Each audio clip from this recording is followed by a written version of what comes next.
चले आ जाएं, देखा जाएगा। आप लोग आए, एलटी ग्रेड पढ़ रहे थे आप, है ना? एलटी ग्रेड में आप पढ़ रहे थे एनसीईआरटी क्लास 7। लिखेंगे। आज हमारा टॉपिक है जो है, हेडिंग डालेंगे। पहली हेडिंग कल आप पढ़े थे, आप लोगों को याद है कुछ? चोल काल में सिंचाई की क्या व्यवस्था थी, क्या साधन थे, बताएं? नहरें, तालाब, तटबंध और सरोवर, ठीक है। अच्छा, चोल काल में जो मंदिर थे, चोल काल के जो मंदिर बनाए गए थे, क्या वहाँ सिर्फ मात्र पूजा के लिए बनाए गए थे और कोई काम हो रहा? ठीक है। अच्छा, एक चीज़ और बता दीजिएगा कि इस काल में नए राज्यों का जब उदय होता है तो गुर्जर प्रतिहार वंश के लोग कहाँ शासन करते हैं? गुजरात। और चालुक्य के लोग, ये आपका राजपूत लोग कहाँ शासन करते हैं? पश्चिमी दक्कन में। और पाल कहाँ शासन करते हैं? बहुत अच्छे। और चोल लोग कहाँ थे? तमिलनाडु। चोलों की राजधानी कहाँ थी? तंजौर। और तंजौर में एक मंदिर पढ़े थे आप, बृहदेश्वर मंदिर, है ना? चले आ जाए। आज हम पहली हेडिंग हमारी होगी दिल्ली के शासक। दिल्ली के शासक एकदम आसान है, छोटा सा टॉपिक है, खटाक से 1 मिनट के अंदर खत्म हो जाएगा। ठीक है मैडम, लिखे आप? लिख लिए दिल्ली के शासक? हाँ तो लिखिए फिर, दिल्ली के शासक हो गया। लिखेंगे आप, दिल्ली पर शासन करने वाला पहला राजवंश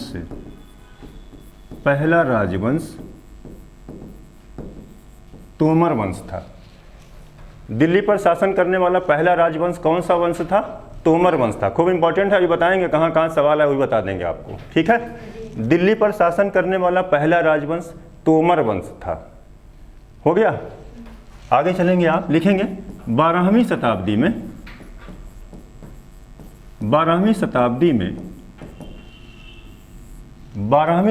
में चाहमानों ने इस पर अधिकार कर लिया। ये तो एकदम आसान है भाई, बड़े बाबू।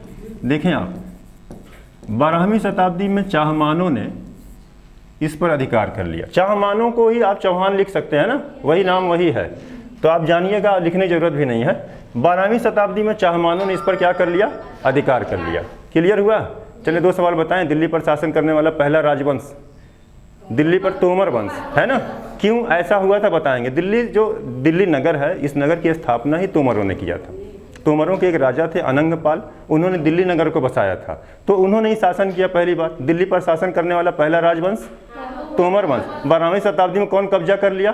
चाहमानों ने। लिखेंगे, इन्होंने अभी खत्म होगा 1 मिनट में। इन्होंने यहाँ देहलीवाल, हाँ लिखें आप, तुम बता रहे हैं। इन्होंने यहाँ देहलीवाल नामक, देहलीवाल क्या था? यही पूछा पेपर में आप लोगों के। देहलीवाल क्या था? बड़े बाबू बताइए, देहलीवाल क्या था? कोई बताएगा? हाँ, देहलीवाल लिखें। इन्होंने यहाँ देहलीवाल नामक सिक्का चलाया था। आपसे पूछेगा आज के बाद कि देहलीवाल क्या था, तो आप बताएंगे तोमरों और चाहमानों ने जो सिक्का चलाया था दिल्ली में, उसी सिक्के का नाम था देहलीवाल। देहलीवाल क्या था? देहलीवाल सिक्का था। किन लोगों ने चलाया था? तोमरों ने भी चलाया था, चाहमानों ने भी चलाया था। दिल्ली पर शासन करने वाला पहला राजवंश कौन था? तोमर वंश, है ना? पैराग्राफ चेंज करके एक चीज़ और लिख दीजिएगा तो और क्लियर हो जाएगा। लिखेंगे दिल्ली नगर की स्थापना, या खाली लिख दें दिल्ली की स्थापना अनंगपाल ने किया था। दिल्ली की स्थापना अनंगपाल ने किया था। दिल्ली का संस्थापक किसे माना जाता है? तोमर वंश के राजा थे, नाम क्या था? अनंगपाल। दिल्ली का संस्थापक किसे माना जाता है? अनंगपाल, यानी तोमर वंश के थे। तो आप तो बता, क्लियर हुआ मैडम? बताना क्या है? दिल्ली के शासक, यही पढ़ना है आपको। दिल्ली के शासक में आपको ये बताना है कि दिल्ली पर शासन करने वाला पहला राजवंश था तोमर वंश, और दिल्ली की स्थापना कौन किया? नगर को कौन बसाया था? अनंगपाल ने। तोमरों के बाद कौन अधिकार कर लिया दिल्ली पर? चाहमानों यानी चौहानों ने, है ना? तो इसको भी याद रखेंगे आप। पैराग्राफ चेंज करके लिखेंगे आप, चौहान वंश के सबसे सबसे महानतम राजा, कौन बताएगा? चौहान वंश के सबसे महानतम राजा, नहीं गलत बता रहे हैं, पृथ्वीराज चौहान महानतम नहीं थे, वो बड़े चर्चित थे, महानतम नहीं थे, है ना। तो लिखेंगे आप चौहान वंश के सबसे महानतम राजा, चौहान वंश के सबसे महानतम राजा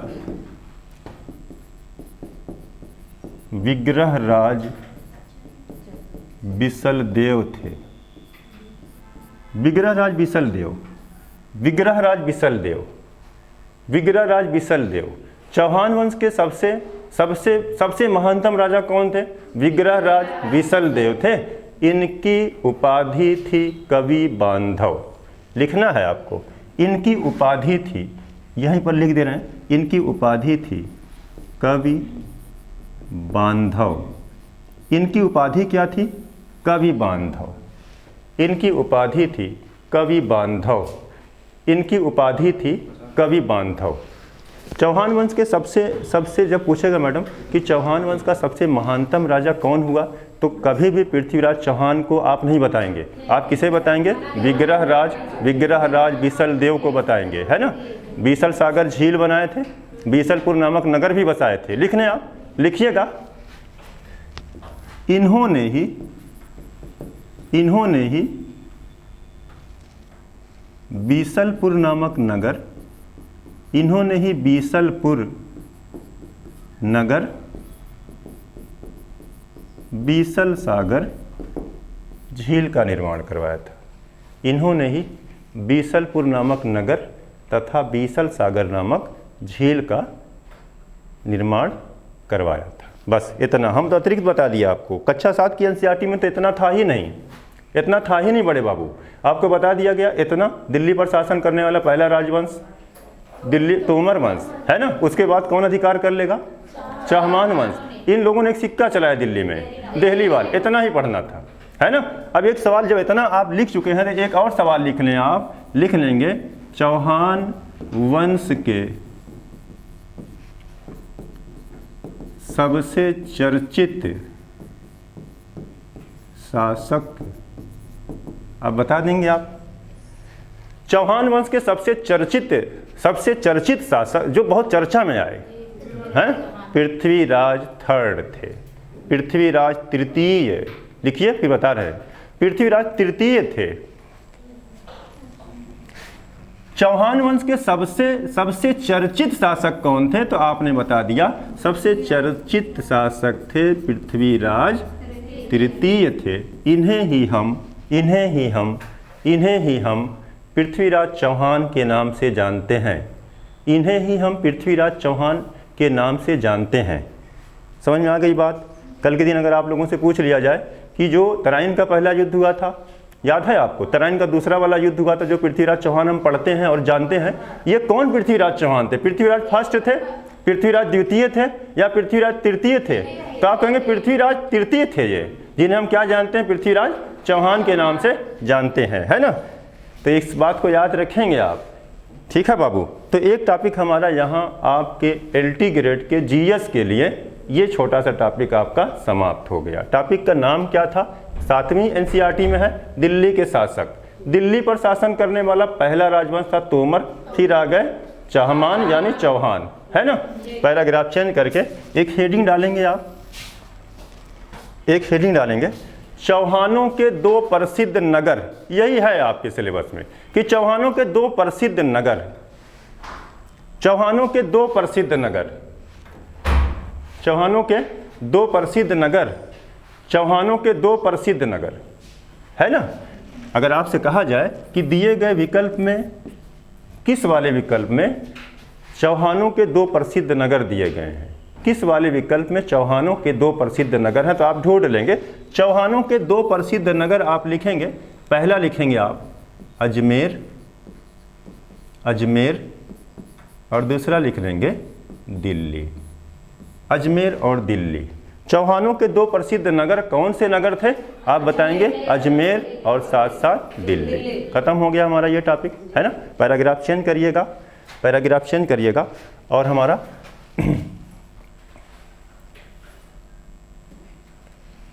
अगला टॉपिक स्टार्ट होगा यहीं से। एक हेडिंग डालेंगे आप, कन्नौज के लिए, कन्नौज के लिए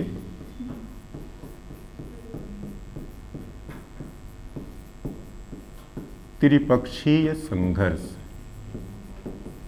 कन्नौज के लिए त्रिपक्षीय संघर्ष खूब इंपॉर्टेंट है। कन्नौज के लिए त्रिपक्षीय संघर्ष लिखेंगे बेटा। इस संघर्ष में शामिल होने वाले 3 राजवंश इस प्रकार थे। इस संघर्ष में शामिल होने वाले 3 राजवंश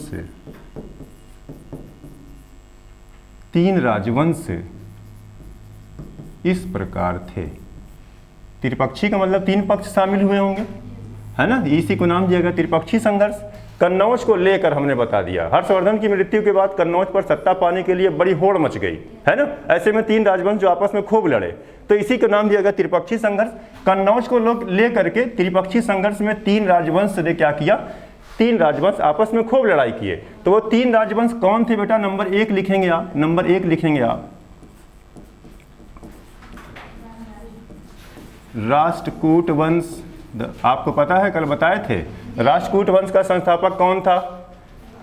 दंती दुर्ग था। क्या दंती दुर्ग जाति से क्षत्रिय था? नहीं था। तो राष्ट्र तो चलाना क्षत्रिय का काम है ना। तो अगर आप क्षत्रिय ना हो और क्षत्रित्व का दावा करने लगे तो उसके लिए आपको एक यज्ञ करवाना पड़ता है। कौन सा यज्ञ करवाना पड़ता है? हिरण्यगर्भ। बहुत अच्छा, बहुत बढ़िया, आपको तो याद है ना। तो आप बताना है आपको कि त्रिपक्षीय संघर्ष में कौन से 3 राजवंश शामिल हुए थे। पहला हो गया राष्ट्रकूट वंश और दूसरा लिख लेंगे आप गुर्जर प्रतिहार वंश, गुर्जर प्रतिहार वंश। और तीसरा कौन सा बच रहा है, याद है? नहीं बेटा, पल्लव कहाँ आ गया? पाल वंश, है ना, पाल वंश। तो ये त्रिपक्षीय संघर्ष में ना बड़ा अच्छा सवाल आता है और परीक्षाओं में खूब पूछा गया है ना। यूपीएससी से लेकर के आपके सिपाही तक में अनगिनत बार आया है। हमने इसको 10-12 बार दिया है कि त्रिपक्षीय सवाल क्या पूछता है, बता दें आपको।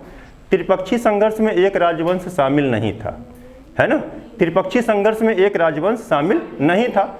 यही अगर कोई बढ़ा के चौथा कोई भी नाम आ जाएगा तो गलत हो जाएगा। आपको वही बताना है, त्रिपक्षीय संघर्ष में एक राजवंश शामिल नहीं था। आप अलर्ट कर रहे हैं कि सवाल ये बहुत आता है, इस बार आपका भी आ सकता है ना, बहुत इंपॉर्टेंट। तो ये एक छोटा सा टॉपिक आपका ये समाप्त हो गया। अब यहाँ हम आपको अतिरिक्त बता दे रहे हैं आप, है ना, पैराग्राफ चेंज करके लिखेंगे आप। इस संघर्ष का प्रारंभ गुर्जर प्रतिहारों ने किया था। कहीं बाई चांस आपसे कोई पूछ ले अगल बगल कि अच्छा त्रिपक्षीय संघर्ष तो पढ़े, बताइए झगड़ा की शुरुआत कौन किया था? त्रिपक्षीय संघर्ष में झगड़ा की शुरुआत कौन किया था? गुर्जर प्रतिहारों ने। लिखेंगे आप, लिखेंगे बेटा, इस संघर्ष को प्रारंभ गुर्जर प्रतिहारों ने किया था। इस संघर्ष को प्रारंभ गुर्जर प्रतिहारों ने किया था। अंततः बाजी भी यही जीते थे, अंततः बाजी भी यही जीते थे, है ना। तो एक चीज़ याद रखेंगे आप, खूब इंपॉर्टेंट है, ख़त्म करें आप। एक टॉपिक और ख़त्म हो गया, एनसीईआरटी कक्षा 7, छोटी छोटी कहानियाँ हैं। कहानी विधि में एनसीईआरटी लिखी गई है, तो छोटी छोटी कहानियों के माध्यम से आपको पढ़ाया जा रहा है। खूब सवाल आते हैं, एलटी ग्रेड में खूब सवाल आएंगे। 6, 7, 8 पढ़ लेंगे तो काम खत्म हो जाएगा। 90% जीएस का आपका, है ना। हाँ बिल्कुल, परेशान ना हो मैडम, हो गया ना आपका। कन्नौज के लिए त्रिपक्षीय संघर्ष, 3 राजवंश थे, बताकर क्लियर कर दें। 3 राजवंश कौन कौन से थे बेटा? राष्ट्रकूट थे, गुर्जर प्रतिहार थे और पाल थे। अब एक तो रिवीजन करा दीजिए आप। गुर्जर प्रतिहार कहाँ शासन करते थे? गुजरात में। और राष्ट्रकूट लोग पश्चिमी दक्कन में और पाल लोग बंगाल में। एक बच गए चोल कल वाले। चोल लोग कहाँ थे? तमिलनाडु। और चोलों की राजधानी कहाँ थी? तंजौर। और तंजौर वाला वो मंदिर याद होगा आपको, बृहदेश्वर मंदिर, किस चीज़ का बना था वो? अच्छा, ग्रेनाइट पत्थर का बना है ना, शैव धर्म से संबंधित है। वहीं पर इंडिया की सबसे बड़ी नंदी की मूर्ति है, घंटों के लिए प्रसिद्ध है, ऊंचे विमान के लिए प्रसिद्ध है इंडिया में, वही मंदिर है ना। अच्छा, एक एनसीईआरटी में एक सवाल आया है, आप लोग है ना, ये जो ऑनलाइन देखेंगे उनके लिए सवाल पूछ दे रहे हैं कि जो बृहदेश्वर मंदिर है, कोई भी है, कहीं भी से अगर आप सुन रहे हैं, देख रहे हैं, तो आप बताने का प्रयास करिएगा कि तंजौर के बृहदेश्वर मंदिर का स्थापत्यकार कौन था, तंजौर के बृहदेश्वर मंदिर का वास्तुकार कौन था, ये सवाल है ना। ढूंढ करके आप बताएं, 24 घंटे के अंदर कमेंट करें। नहीं बता पाएंगे तो हम बताएंगे, ठीक है ना। अच्छा, आ जाए बेटा, तो 2 टॉपिक हमारे मैडम समाप्त हो गए, है ना। तो इसको हटा दे रहे हैं। हाँ, यहाँ लिखते हैं, पैराग्राफ चेंज करिएगा और लिखिएगा। एक बड़ा ज़बरदस्त सवाल है, लिखेंगे आप, आरंभिक तुर्की सुल्तान। आरंभिक तुर्की सुल्तान।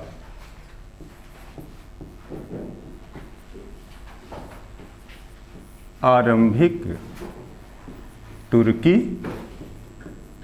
सुल्तान। आरंभिक तुर्की सुल्तान हो गया ना। लिखेंगे बेटा 1206 से 1290 तक, 1206 से 1290 तक जिन लोगों ने दिल्ली पर शासन किया, इन्हें आरंभिक तुर्की सुल्तान कहा गया।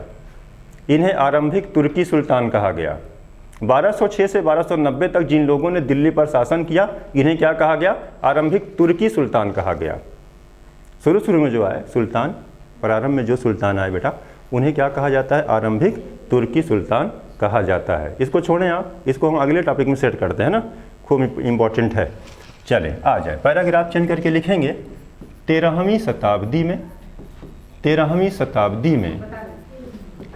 शताब्दी में याद रखेंगे आप। 13वीं शताब्दी तो स्टार्ट ही हो गई ना, 12 शताब्दियाँ बीत गई, 6 साल और आ गया, तो 13वीं शताब्दी तो यही ना है बेटा। अगर आपसे कहा जाए 1201 है तो चौथी शताब्दी है, 13वीं है। अगर 1456 है चौथी शताब्दी है, 15वीं है। ठीक, आप समझ गए बेटा। अब देखिए आप 13वीं शताब्दी में लिखेंगे बेटा दिल्ली सल्तनत की स्थापना हुई थी। दिल्ली सल्तनत की स्थापना हुई थी। 13वीं शताब्दी में दिल्ली सल्तनत की स्थापना हुई थी।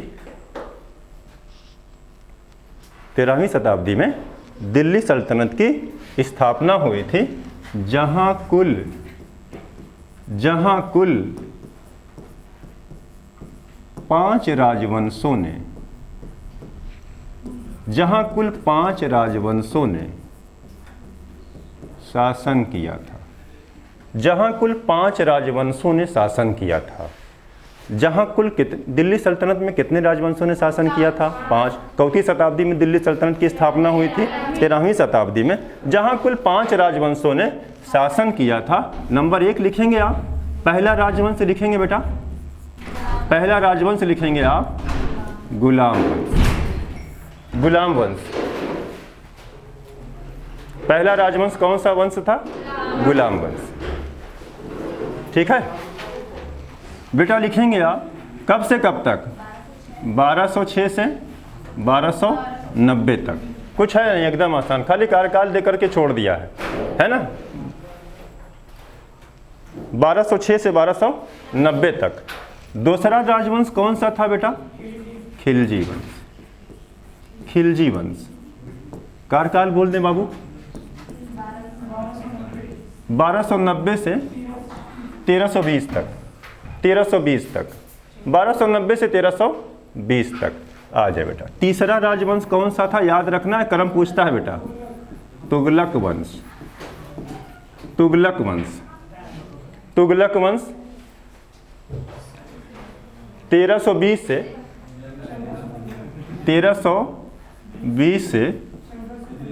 1414 तक। 1320 से 1414 तक हो गया। लिखेंगे बेटा चौथा राजवंश है सैयद वंश। सैयद वंश 1414 से 1451 तक। 1414 से 1451 तक। 1414 से 1451 तक। और पांचवा और अंतिम राजवंश जो आएगा बेटा लोधी वंश।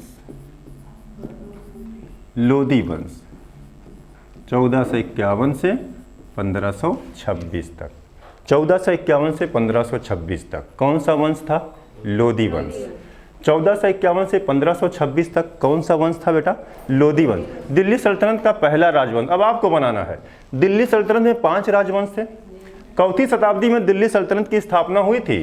13वीं शताब्दी में कुल कितने राजवंश शासन किए? 5, है ना। यानी 1206 से 1526 तक में देखें आप, 1206 से 1526 तक में कुल 5 राजवंशों ने यहाँ पर शासन किया था, जिनका क्रम पूछता है पेपर में। किस विकल्प में सल्तनत कालीन राजवंशों का क्रम सही दिया गया है? तो एक तरफ से याद रखेंगे, पहला गुलाम वंश, दूसरा खिलजी वंश, तीसरा तुगलक, चौथा सैयद और पांचवा लोदी वंश, है ना। आपसे पूछेगा कि दिल्ली सल्तनत का पहला राजवंश कौन सा था बेटा, तो आप बताएंगे गुलाम वंश। अंतिम कौन सा था बेटा, लोदी वंश, है ना। तो ये आपका काम है, आप याद कर लीजिएगा, सब चीज़ लिखवाना नहीं है, ठीक है। तो एक चीज़ ये आपकी तैयार हो गई। पैराग्राफ चेंज करके एक हेडिंग डालेंगे आप, दिल्ली के सुल्तानों का दिल्ली के सुल्तानों का शासनकाल।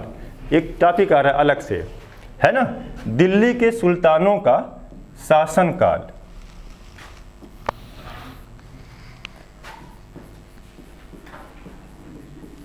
दिल्ली के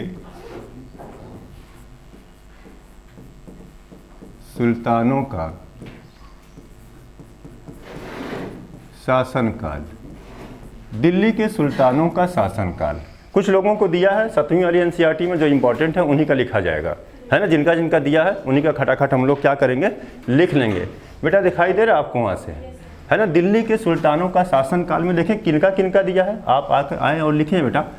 सबसे पहले दिया है शासनकाल किसका, लिखेंगे बेटा, कुतुबुद्दीन ऐबक। शासनकाल क्या है बेटा, 1206 से 1210, 1206 से 1210, 1206 से 1210। अगला लिखेंगे बेटा इल्तुतमिश। इल्तुतमिश का शासनकाल दिया है 1211 से 1236 तक, 1211 से 1236 तक। इल्तुतमिश का शासनकाल कब से कब तक था, 1211 से 1236 तक था। बेटा रजिया का शासनकाल दिया है जो बहुत इंपॉर्टेंट है, 1236 से 1240 तक, 1236 से 1240 तक। रजिया का शासनकाल कब से कब तक था, 1236 से 1240 तक, है ना। अब देखिए बेटा शासनकाल दिया है अगला किसका, बलबन का, है ना, 1266 से 1287 तक। इतने लोगों का दिया है गुलाम वंश में शासनकाल। तो उतने ही लोग का लिखना जितना दिया है, जितना एनसीईआरटी साथ में दिया है उतना ही लिख रहे हैं बेटा, है ना। अभी अपने आप हम लिखना चाहें तो 1210 के बाद हम आराम शाह को लिख सकते हैं कि 1210 से 1211 तक, है ना। और पता चला कुतुबुद्दीन ऐबक के बाद आराम शाह के बाद इल्तुतमिश, इल्तुतमिश के बाद हम रुकनुद्दीन फिरोज को लिख सकते हैं।